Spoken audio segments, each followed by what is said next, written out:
Today I'm going to take you through a presentation on color standards and how they relate to profitability in printing. Now, to begin, let's define what a color standard is. A color standard, combined with a tolerance, is how we set expectations between the customer and the printer for the final printed piece. It's very important that how we choose to define that color can have a great impact on our success or failure in meeting customers' expectations. Clearly defined, measurable standards allow you to maintain consistently high quality, the flexibility to produce jobs on any method at your disposal, be it offset, flexo, or digital, and produce the customer's product without the waste and interruptions to production that comes with ambiguous standards. A customer's trust in you to deliver consistent, accurate color will help you win the business.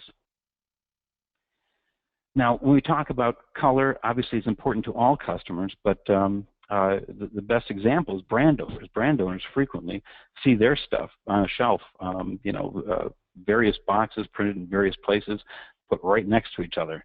And they're very concerned, obviously, about the color quality that makes it in front of the customer. We did a survey at Pantone, and more than 1/4 of brand owners indicate that they frequently encounter color inconsistency or inaccuracy across multiple suppliers, from design, pre-press, pre-media, to press, and when using multiple print providers or even the same print provider, just different locations.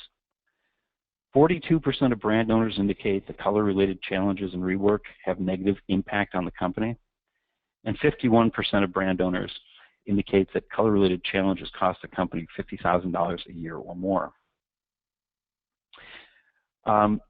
Cadbury is a consumer product in the UK owned by Kraft, and they have a certain purple that they've been using for more than 100 years.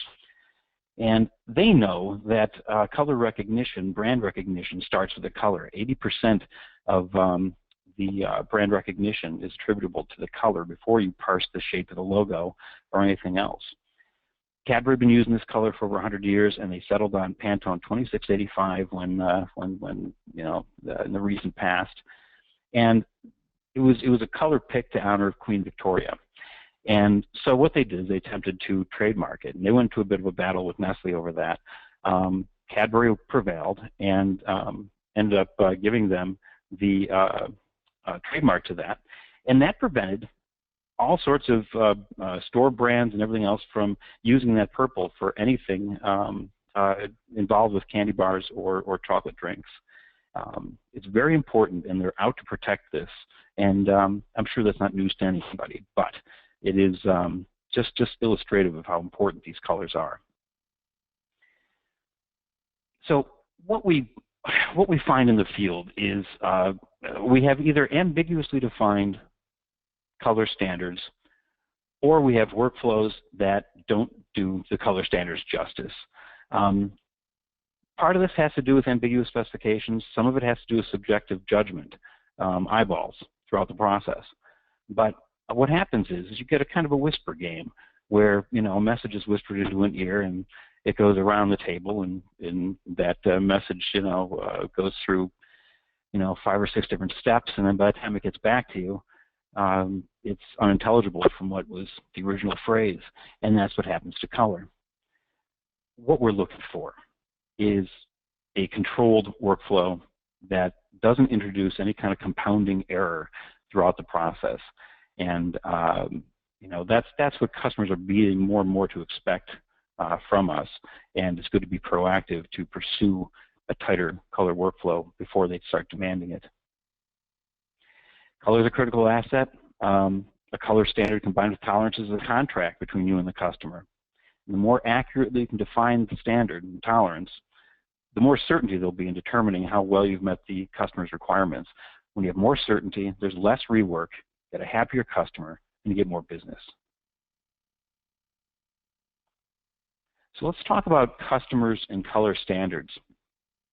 The way you receive color standards can vary, and more sophisticated customers will supply the standards and the tolerances they require us to adhere to.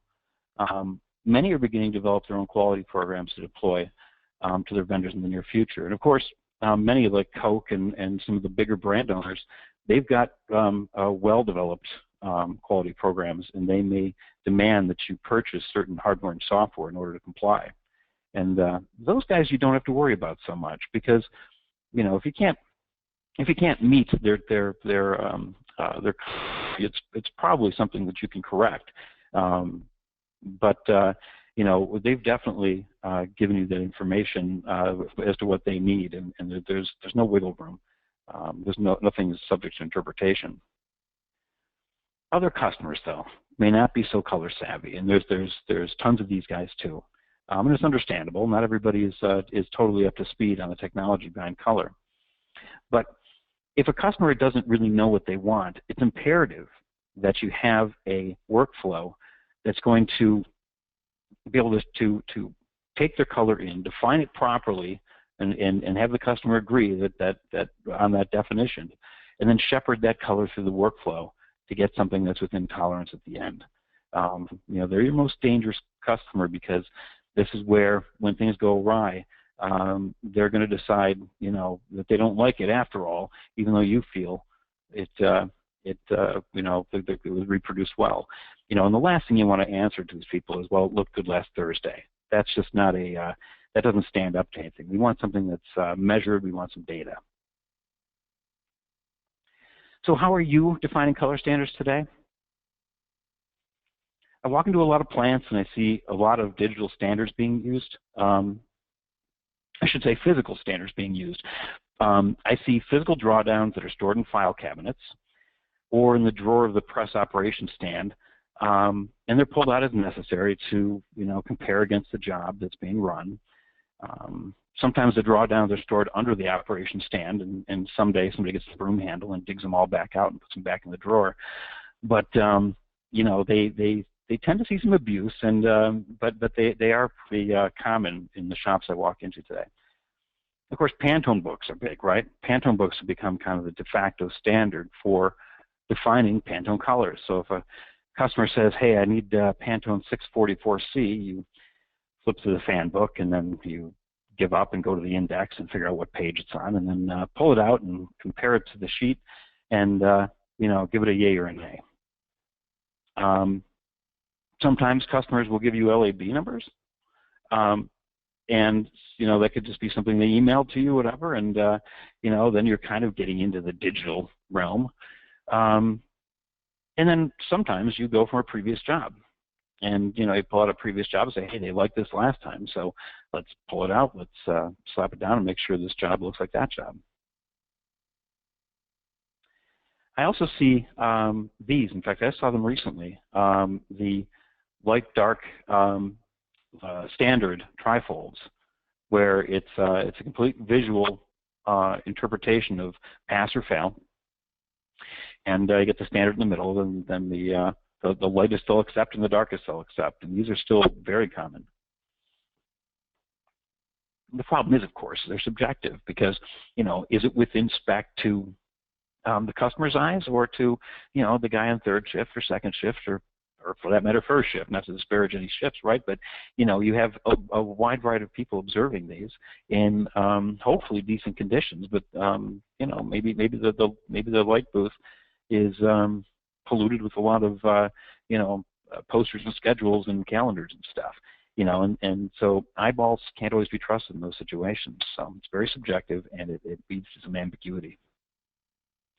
We also got to keep in mind that physical standards aren't always consistent to themselves.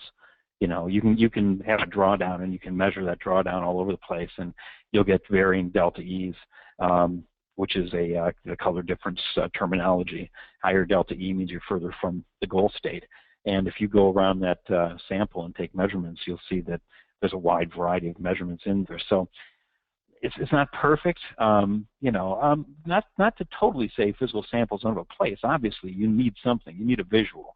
But you don't want to make this the be-all, end-all. You want to just use them as a tool, but you want to make sure that you've got something more to work with. And, of course, the last thing I mentioned, the broom handle under the operation stand, and I'm applying, dirty, beat-up standards, and that's a big problem. These things don't last long. you know, you get fingerprints on it, you get coffee stains, you get you know, folds and you know, just dirt and everything else. Physical standard is subject to degradation as it is handled. You get fingerprints, you get dirt, fading of the ink, yellowing of the substrate. All those work against you in having a precise standard. And let's keep in mind, just to put the Pantone guides in their place here, the word guide is instrumental. It's very important to consider when we're talking about the Pantone book. It's an invaluable tool. They are very close to each other, and they're very close to the standards they represent, but they are a print job. There's going to be some fluctuation. So as a printed product, the Pantone fan book provides an accurate representation of the Pantone Plus library on a number 1 sheet, but because of variability in the print process, they're not perfect. In fact, you know, like I said, they're a de facto standard, but this is impossible because by definition, a standard represents a single point of truth, you know, a stake in the ground. And since each book is slightly different, they can't by definition be considered a standard.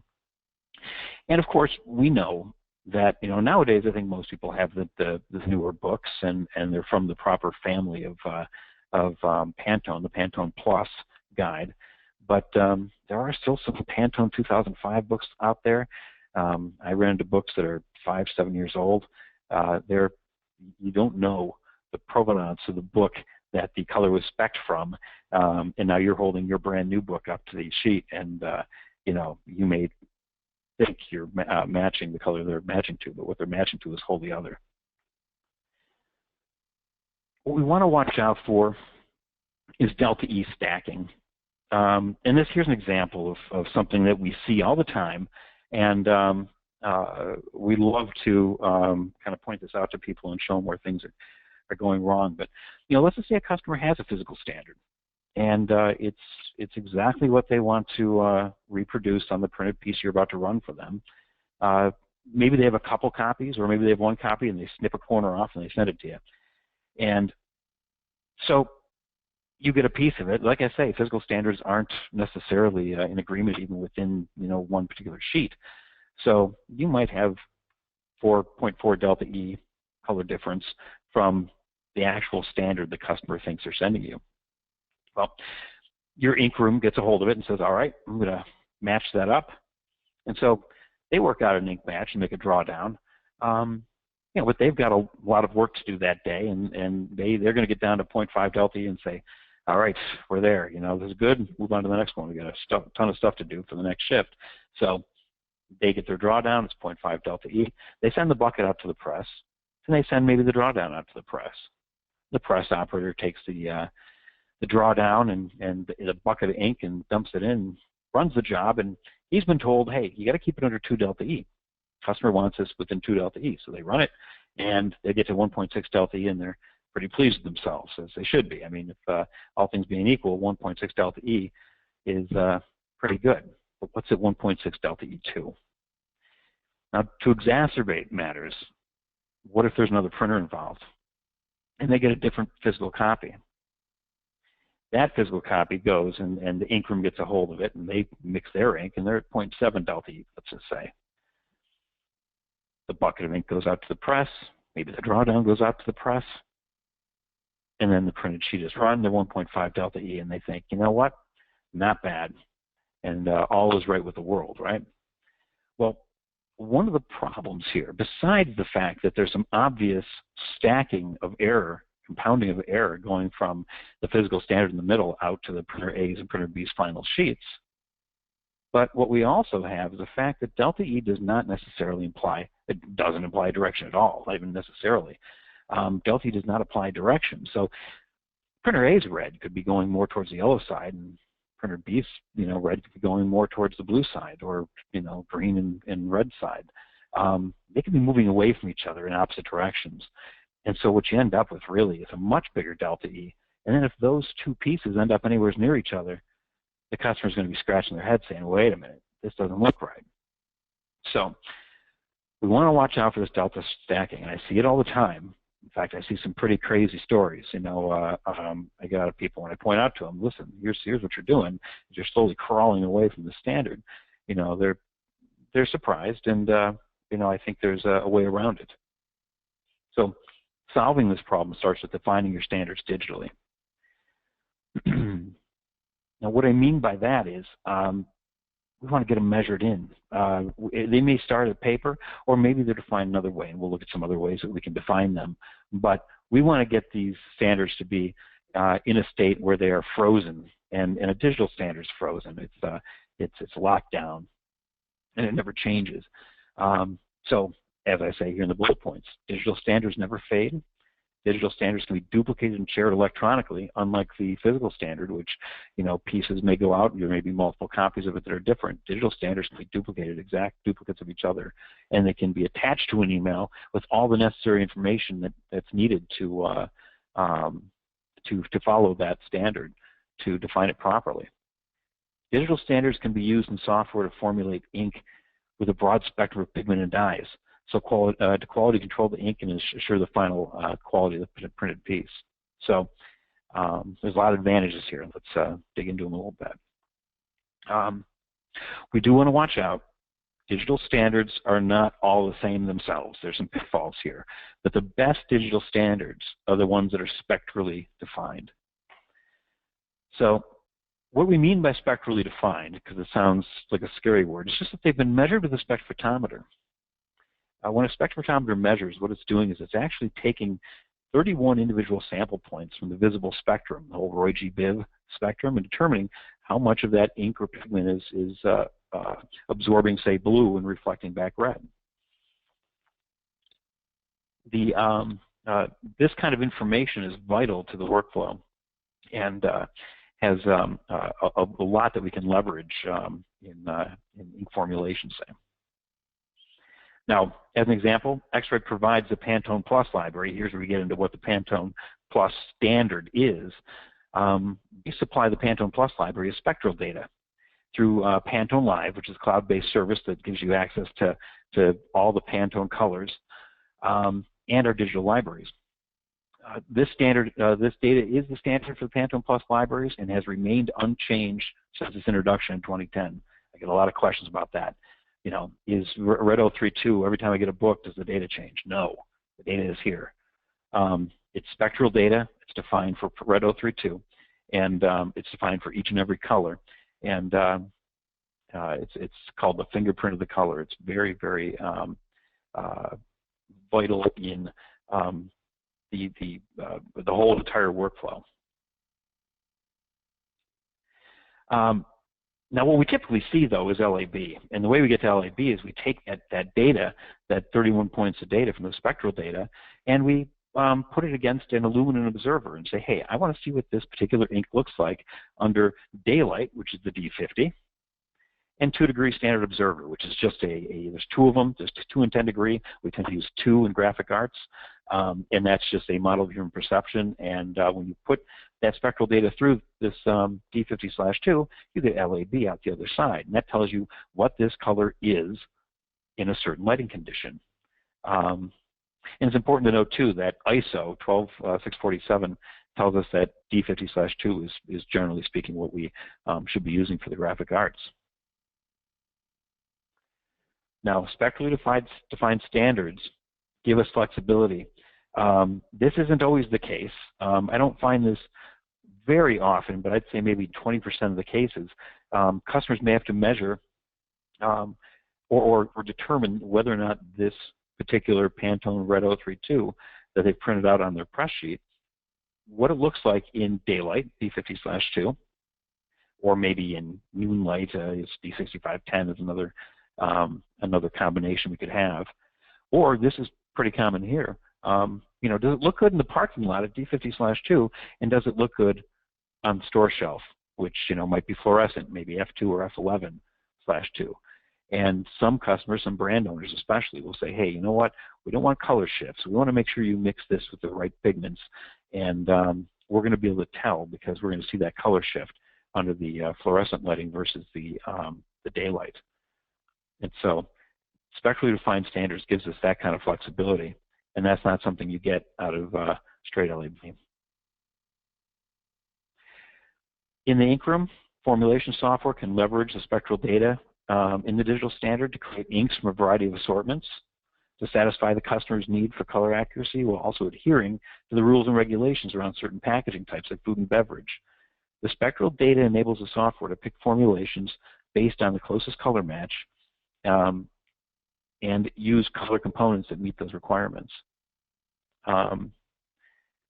Ink formulation software can also be used to help manage ink inventories because you can take excess ink from another job and you can work it off into new formulations, and that's pretty powerful stuff. When you've got ink formulation humming, you can really see some efficiencies in the workflow, and it keys back to the fact that spectral data tells us so much about the color we're trying to achieve and the color we have achieved. Now, ink formulation gets us as close as we can to whatever that was that we're trying to match, maybe the red 032, maybe a green. But that same digital standard, the same spectral standard, you know, once the inkroom sends a bucket out to the press, the guys at press side can QC directly back to the same digital standard that the inkroom used. So they're not necessarily going to the drawdown, although the drawdown may be there for a visual guide, but the press will actually point back to that same digital data that the inkroom used, and they'll see how they're doing. This is our product called COLORCERT, and this can go press side, and it does a lot of stuff. It does CMYK values, it does dot gain and spot colors, among other things. And here we can see it's just comparing a green to a tolerance of 2 delta E, and we're hitting it pretty good at 0.28. So, as I say, we're kind of maintaining that same digital standard from the inkroom, formulating to it, to the press side, doing the QC to it. Now, here's a little highlight of that previous screen. This is something else we can do with our spectral data. We can give the operator some clues to if their ink isn't quite matching what they're looking for. Can they get there by themselves with some density changes? So on the left-hand side, where it's a sample, I can see that I'm currently running a density of 1.45, and I'm scoring a delta E of 4.19. That may not be good enough, right? I may be trying to get under 2. The right-hand side tells me that with a density of 1.2, I can get that delta E down to half, 0.52. Then the graph on the right side, the vertical axis is giving us our delta E, and then across the bottom I've got increasing density. And this shows the line as the ink increases in density, it gets better and better until it bottoms out at that sweet spot right at 120. And anything more than that, any more density than that, just drives the delta E back up. So this tells the press operator, hey, you know what, I can fix it. I can do an analog change or a viscosity change, or if you're an offset guy, you can hit your ink keys. But it's fixable with the density change. If it told you you couldn't get there from here, you know, maybe the best match side on the right tells you that you can't get under your, you know, delta E that you're looking for. You can send this back to an ink formulation equipped ink room by right-clicking the standard and saying, hey, send to ink room, and they'll get a little alert saying, hey, somebody sent you something. They can check it out and make sure that they haven't made a mistake on their end. So it's you know, it's stuff that really helps with the efficiencies in the workflow, and also enables you to do that single point of truth thing where you're all pointing back to the same thing. So speaking of that, let's look here. This is the new revised workflow. What we have is we have a standard in the middle. It could be from PantoneLIVE. It could be something measured in. It's whatever it needs to be, but it's digital data. It's been vetted out. You know that it's what the customer wants.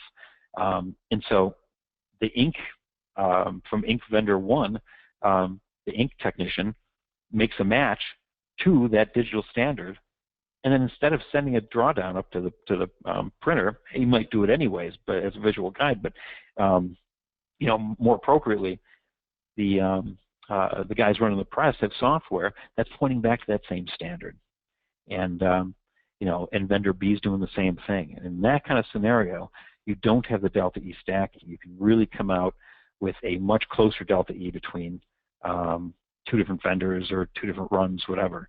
again, you have a single point of truth. That's the term we keep saying. It's that stake in the ground. You're pointing at the same thing. You're not allowing generational compounding errors to be introduced to the workflow. Now, there are other kinds of digital data. Sometimes standards are defined without spectral data. And a customer might say, hey, I got these LABs, I want you to match, and that's great. The problem with that is not everybody understands the fact that LABs are meaningless unless they're accompanied by that D50/2. D50/2 is like the flavor of LAB. And if you just have mystery meat where you just have L, and A, and a B, you can assume, but you got to be careful, right? They may not be D50/2. The other thing is a designer may go to the easiest place to get LAB data, and that may be going to the Adobe libraries in Illustrator or Photoshop.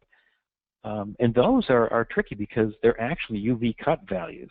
They're not the standard measurement mode that we typically use in the printing industry. So those numbers may not be may not be suitable for our needs. So we want to be careful of that. A lot of people think LAB is a be-all, end-all. It's really the spectral data behind it. We convert to LAB based on what kind of lighting condition we want to evaluate under. So now that we've kind of gone over some spectral-based digital standards, let's talk a bit more about Pantone. Okay, so X-Rite supplies the Pantone digital data through a cloud-based service called PantoneLIVE. PantoneLIVE allows you to access the Pantone master libraries through PantoneLIVE-enabled applications, and there's quite a few of them. Adobe Illustrator is one where people are commonly building jobs. They can actually build with the Pantone colors that are correct and right from the cloud, right from the PantoneLIVE, and they'll see a variety of palettes, and I'll be showing you more of those palettes in a second. But they can also be used in QC applications such as ColorCERT and IQC Print. We mentioned ink formulation. Ink formulation software can pull these colors down, all the spectral data that you need right from the cloud. And our new IntelliTrax 2 platform for sheet-fed QC is PantoneLIVE aware. So you can actually get your PantoneLIVE colors, and you know that they're up to date at any given time, since whenever we add a color, being a cloud-based system, you have it instantly. And you know, that's been a big headache for us, is because people would have books that are outdated, people get the new books, they have old books, they'd only discover that they're missing a color when we add colors when a customer asks for them, and then they're scrambling and thinking, wait a minute, where's this, where's this color? PantoneLIVE takes that away, makes it much more manageable for both you, the customer, and for us here at X-Rite Pantone. Then workflow products from GMG and ESCO also are PantoneLIVE aware. And you can even download them right into the handheld, to the Exact in this case, and have those libraries resident on the handheld. A little different way of looking at it here. We have, PantoneLIVE is something that the brand owners can use initially, and we'll get into the fact in the next slide where, not only are they able to build jobs with the master standards, but they're also able to use dependent standards. And I'll show you all about that in a sec. But the brand owner can specify them. The design people can build their jobs with the color that's going to be in the job, as opposed to, just the bright white master standard. They may use one of these dependent standards. Pre-press and proofing can proof with them. Ink formulation can mix the ink to them, and then we can QC to them. And it's a whole single point of truth thing again in a different form.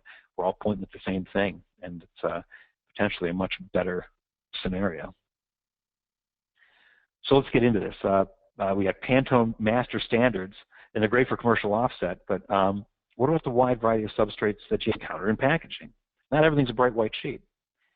In the past, you'd have maybe a cup like this, and you'd be producing that green, and the green looks, okay on the cup, and you can, use the Pantone master standard as your, as long as your delta, as long as your tolerance is a little bit wider, maybe you can, make that work. But what about the right-hand side, the insulated sleeve printed on craft? That's kind of the Wild West. It's up to the ink technician to try to get the best match, and they may pick a good one, or they may pick. They're all going to be good, but they're all going to be different because they're all going to be subjective as to what they think is the best representation.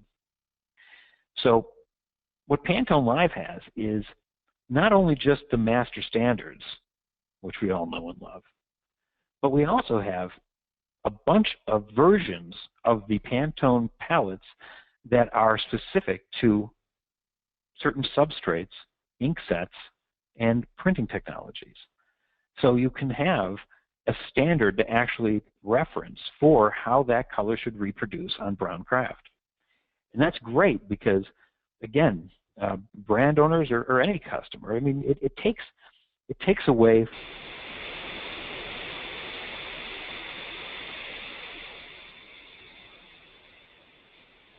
that's the best we can do. I hope the customer likes it.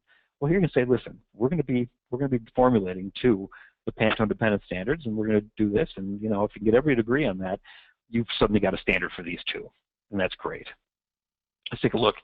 This is some of them. It's an ever-growing family of dependent standards. You can see we've got for flexibles, we've got some gravure, we got solvent ink on white film, and solvent ink reverse printed on clear film, laminated to clear film. We got flexo solvent ink.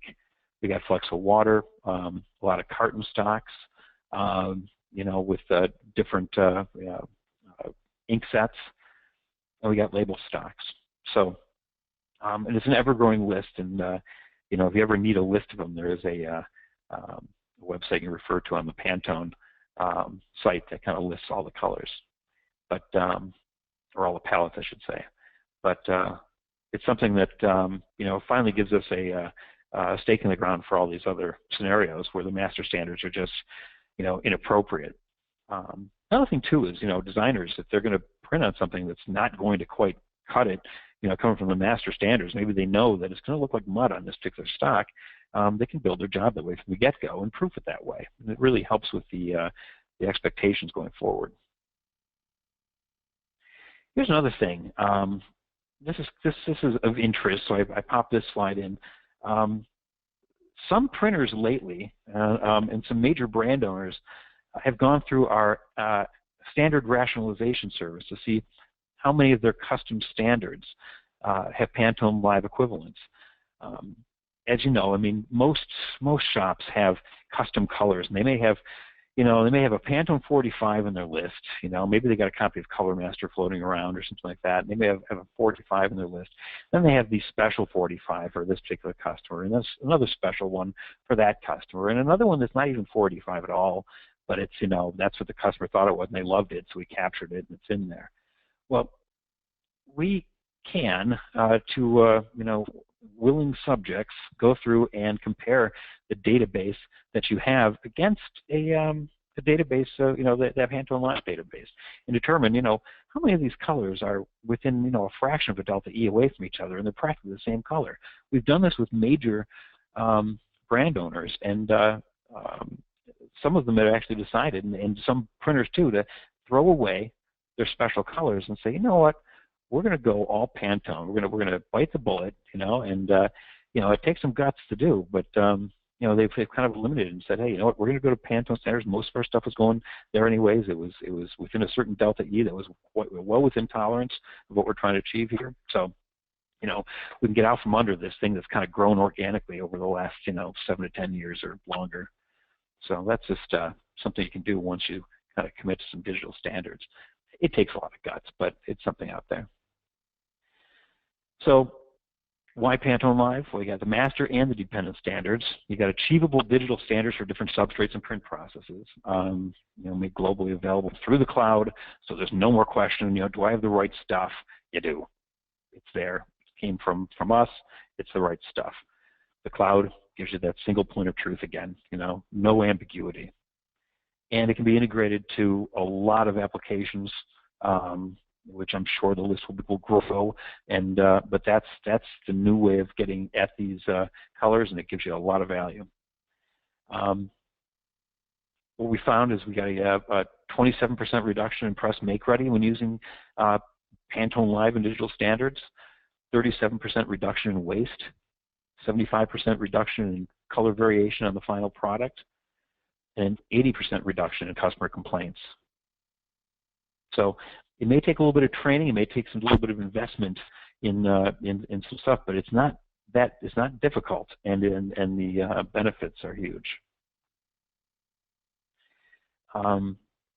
In conclusion, the data from the evaluation of digital standards can be stored, and that gives you analytics for continuous improvement program. So that's another thing that's sometimes overlooked. You can see trending over this stuff and determine, you know, where do our problems lie and how can we be better. And then, of course, that data can be marketed. You know, you can tout your how good you are. And printers who are good stewards of their customers' color will be awarded with the work.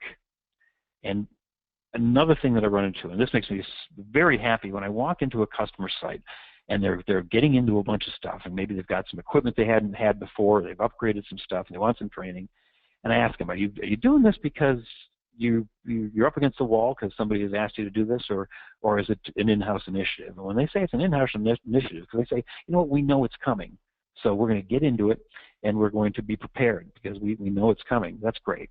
If their backs are up against the wall too, and if they had a job they had to run last Tuesday with the software and they're trying to quickly get up to speed, that's fine too.